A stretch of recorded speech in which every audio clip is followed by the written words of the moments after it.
प्रिय छात्र छात्राओं, कैसे हैं। मैं डॉक्टर धर्मेंद्र कुमार राम, सहायक प्राचार्य इतिहास, लक्ष्मी नारायण, रामेश्वर संस्कृत महाविद्यालय, जयदेव पट्टी, दरभंगा। मैं ऑनलाइन टीचिंग के माध्यम से आज मैं शास्त्री प्रथम खंड के छात्र छात्राओं के लिए मध्यकालीन भारतीय इतिहास के अंतर्गत अकबर की राजपूत नीति के संदर्भ में प्रारंभिक जानकारी प्राप्त करेंगे। बच्चों, जैसा कि हम लोग जानते हैं, अकबर मुगल वंश के महानतम शासकों में से एक शासक थे। अकबर का जन्म 1542 ईस्वी में अमरकोट के राणा विशाल के महल में हुआ था, जब अकबर के पिता हुमायूं निर्वासित जीवन व्यतीत कर रहा था। क्योंकि हुमायूं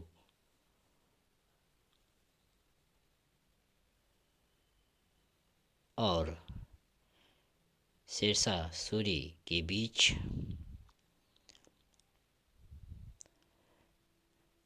1539 ईस्वी में चौसा का युद्ध हो, चाहे बिलग्राम का युद्ध हो, उन तमाम युद्धों में मुगल सम्राट हुमायूं को परास्त किया और उसे निर्वासित जीवन व्यतीत करने में के लिए मजबूर किया। अकबर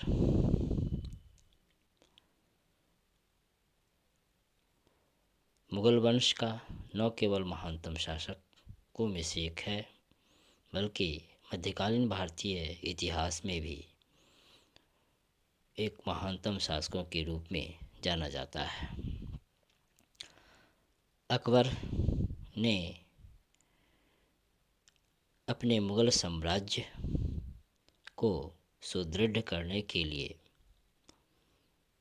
राजपूत नीति को अपनाने का प्रयास किया, क्योंकि मुगल साम्राज्य में बहुसंख्यक राजपूतों को अपना विश्वास पात्र बनाने के उद्देश्य से, विश्वास में लेने के उद्देश्य से राजपूतों के साथ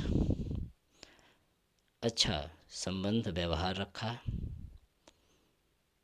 क्योंकि अकबर यह भलीभांति समझता था कि राजपूतों के सहयोग के बिना मुगल साम्राज्य को न तो व्यापकता प्रदान की जा सकती है और न ही मुगल साम्राज्य को सुदृढ़ किया जा सकता है।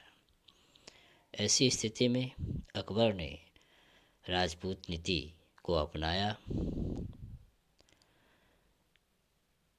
जैसा कि हम लोग जानते हैं, भारत में मुगल राजवंश की स्थापना बाबर के द्वारा 1526 ईस्वी के पानीपत के प्रथम युद्ध में इब्राहिम लोदी को परास्त करके भारत में मुगल साम्राज्य, मुगल शासन की स्थापना की।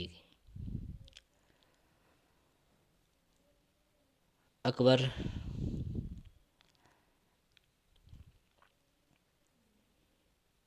न केवल राजपूतों के साथ, बल्कि बाबर भी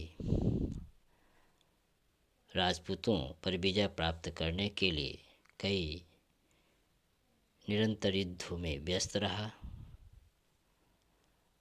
बाबर का जो उस समय के मेवाड़ के जो शासक थे, राणा सांगा, जिसका संपूर्ण राजपूताना पर प्रभाव था, मुगलों के विरुद्ध वह राजपूतों का नेतृत्व कर रहा था और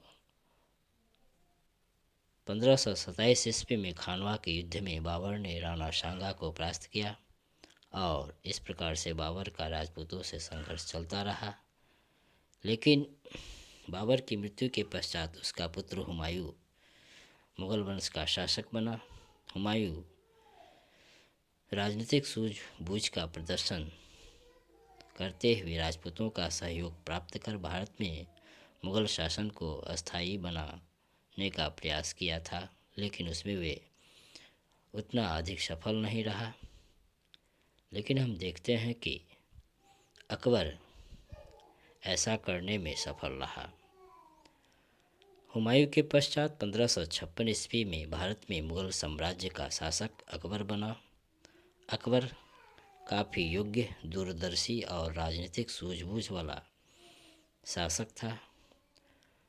मुगल राजगद्दी पर आसीन होते ही उसने यह समझ लिया कि यदि भारत में मुगल शासन को स्थिरता प्रदान करनी है, उसे सुदृढ़ करना है, तो राजपूतों से सहयोग लेना अति आवश्यक है।